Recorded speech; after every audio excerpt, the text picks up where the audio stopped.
오늘 시작하자마자 정말 무섭다는 생각이 드는 게 말씀하신 내용에서 5년 생존율이 낮은 것도 낮은 건데 이거를 미리 알 수 있는 방법이 없다라는 거잖아요. 그래서 우리가 어떤 분들이 지금까지 통계적으로 볼 때 췌장암의 비율이 좀 높았는지 한번 확인해보고 진행을 하려고 해요. 기본적으로는 정해져 있는 게 있어요. 성별, 남성의 55세 이상의 고령의 두 가지가 중요한 옵션이고, 그 다음에는 흡연이 있으면 췌장암 발병률이 1.7배나 올라가게 됩니다. 그 다음에 음주도 완전히 끊어주는 게 제일 원칙이 되겠고요. 또 하나, 비만. 이유는 말씀해 주시겠지만 예를 들면 45살의 여성분, 술과 담배를 한 번도 하지 않았고 채식 위주를 하고 이렇게 하는 분과 흔히 말하는 고위험군이랑 차이가 얼마나 날까요? 한 두세 배 이상은 확실히 차이 나고요. 실제 이런 연구는 있어요. 담배를 시작이 너무 빠른 게 더 치명적이에요. 20, 30대에 췌장암이 생기는 분들이 있어요. 조사를 해보면 유전적인 차이는 별로 없었어요. 그런데 청소년기, 성장기에 담배를 시작한 경우였거든요. 몇 배 말씀하셔서 비만, 당뇨, 흡연 이런 거 전부 두 배씩인데 세 가지 가지고 있으면 8배가 나와야 되는데 보통 10배 이상으로 알려져 있고, 만성췌장염 같은 경우에 8배에서 16배. 어쩌면 실제로 피곤하고 스트레스 많이 받고 불규칙한 생활 습관을 가진 그런 직군들, 그런 분들이 확률이 올라갑니까? 어떻습니까? 국제암연구소에서 췌장암과 관련해서 모든 요인을 다 조사하는 것들이 있어요. 그래서 거기서 위험 요인으로 정한 게 이제 아까 말씀드린 첫 번째가 흡연이고요. 두 번째는 체지방입니다. 그리고 세 번째가 큰 키. 왜냐하면 태어날 때 큰 키는 그 모든 호르몬이나 성장에 관련된 암이 잘 생겨요. 그러니까 키 큰 여자는 유방암이 잘 생긴다고 되어 있고, 그래서 일단 그 세 가지가 이제 스트롱한데, 왜 우리 발암 물질 뭐 1군, 2군 이런 거 있잖아요. 거기에 이제 2군으로 알려져 있는 게 야간 교대 근무. 그러니까 아무래도 이런 야간 근무 자체가 발암 요인이 될 수 있고, 그 다음에 이런 생활 습관이 불규칙한 것이 또 체지방을 많이 축적시키죠. 수면 부족하면 나오는 이제 스트레스 호르몬들도 복부 지방을 많이 만들기 때문에 이런 불규칙한 생활, 스트레스는 직접적으로 관련이 찾기 어렵다 하더라도 간접적으로는 충분히 영향이 있습니다. 육류 많이 먹는 건 괜찮네요, 다행히도. 육류 자체는 아예 췌장암과 이제 관련이 있다고 밝혀진 연구 자체는 없지만, 그 우리가 육류를 기름이 없는 단백질만 이렇게 먹는 건 아니잖아요. 아무래도 포화지방산 많이 먹게 되니까 체중이 늘면 간접적으로 영향이 있죠. 또 췌장에는 당분이 많이 들어갈수록 무리해서 일을 하게 되는 영향이 있거든요. 그래서 3대 영양소 다 췌장에는 부담이 되는 거예요. 그래서 너무 과도한 양을 먹어서 췌장을 무리하게 일을 시키면 그만큼 위험도는 올라간다라고 생각하죠.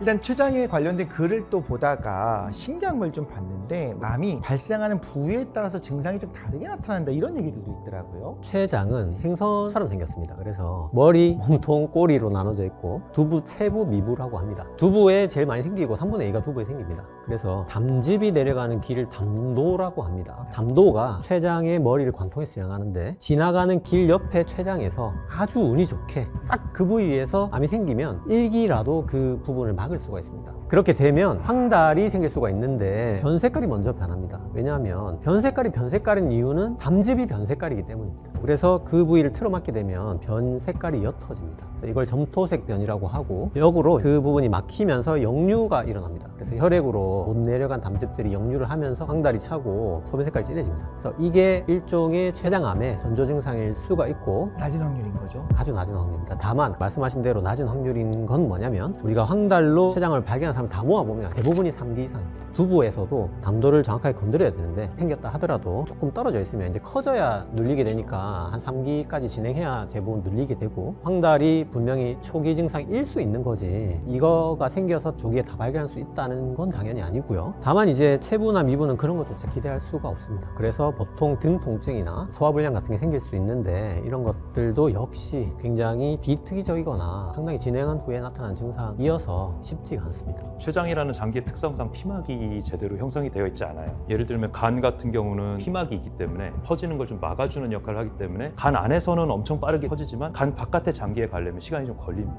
근데 췌장은 그렇지 않아요. 두부에서 생겼어도 두부 옆에서 누르는 효과도 있지만 옆에 있는 장기들로 굉장히 빠르게 퍼지고, 등통증 원인이 췌장에서 연관통에 의한 것도 있지만 척추 주위로다가도 퍼지는 경우도 굉장히 흔하고, 바로 옆에 대동맥으로 퍼지면 수술이 불가능한 암이 되는 거거든요. 여러 가지로 이 피막의 역할이 없다는 장기의 특성으로 증상의 다른 부분들이 많이 넓어지는 특징이 있는 거죠. 제가 봤었던 영상에서는 등 통증을 췌장암 신호로 좀 말씀하셨던 분이 있는 것 같아요. 대표적인 전조 증상 중에 하나는 등 통증이라고 보면 될까요? 대표적인 증상 하나만 꼽으라 그러면 사실은 황달이 첫 번째 증상으로 나타날 확률이 40%라고. 근데 등통증이라고 하는 거는 사실은 연관통 문제도 있거든요. 췌장을 담당하는 신경 가발이 척추 6번, 7번, 8번 그 레벨입니다. 그래서 그쪽으로 해서 아플 때에 척추뼈로 가지 않더라도 신경이 착각을 일으켜서 아픈 원인일 수가 있어서 왼쪽으로 담 결린 듯이 자주 아프다라고 하고 오늘 말씀드렸던 그런 고위험군들이랑 관련이 있고 체중이 빨리 빠진다 이런 게 있을 때는 검사할 생각을 한 번 하셔야 돼요. 등통증이 췌장암 환자 전체를 모아놓고 봤을 때는 4분의 1에 불과합니다. 4분의 3은 돌아가실 때까지 등통증을 전혀 경험하지 못한 췌장암이어도 그런 분들이 많고, 반대로 등통증 환자를 전체를 또 모아놓고 보면 거기서 췌장암으로 인한 등통증은 1% 미만입니다. 그래서 조기에 발견하신 분도 심지어 있겠지만 통계적으로 봤을 때는 등통증으로 췌장암을 특히 조기에 발견하는 건 거의 신화에 가깝다고 생각할 수 있고, 그러면 정말 췌장암의 전조 증상은 뭐냐? 두 가지가 있는데 말씀하신 대로 황달, 그 다음에 새로 발병한 당뇨병입니다. 우리가 건강한 성인을 검사를 해보면 10만 명당 췌장암이 16명 정도 나옵니다. 어떤 논문에서는 60세 이후에 새로 당뇨가 발병했는데 체중까지 빠졌다, 이럴 경우에는 100배 정도 췌장암 확률이 올라서 1%가 넘습니다. 이런 분들은 3년 연속으로 췌장 MR을 한번 찍어보는 걸 권한다. 3년간 1년에 한 번씩. 당뇨가 발병하고 3년 안에 안 생기면 보통 안 생기는 거기 때문에 3년 정도는 MR을 찍어보는 게 좋다고 권하고 있고, 이게 지침은 아니지만 저도 일리가 있는 말이라고 생각합니다. 근데 그런 가운데서 췌장의 기능이 떨어지면 아마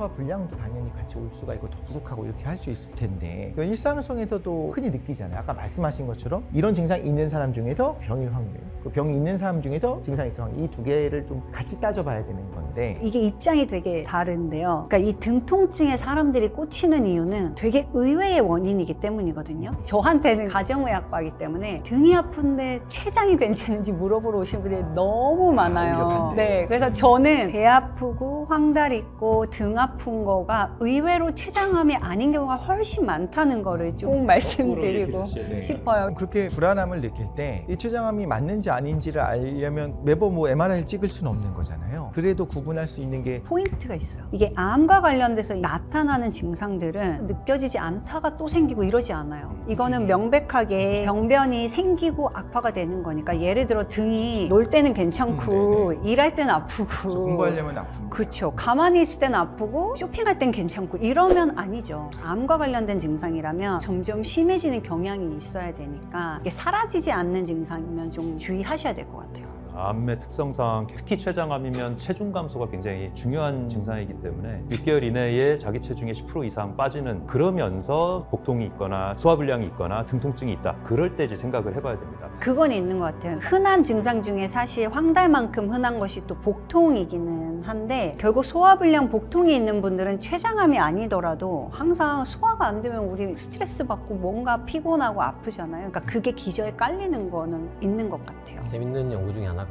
소화불량을 호소해서 병원에 와서 검사를 한 사람과 일반인의 검사 확률이 소화불량으로 온 사람의 췌장 확률이 더 낮은 연구도 있습니다. 그 정도로 소화불량은 너무 비특이적인 증상이고 모든 질환에서 가능하기 때문에 소화불량 입장에서는 췌장암으로 연결되는 건 극히 희박한 확률이라는 거죠.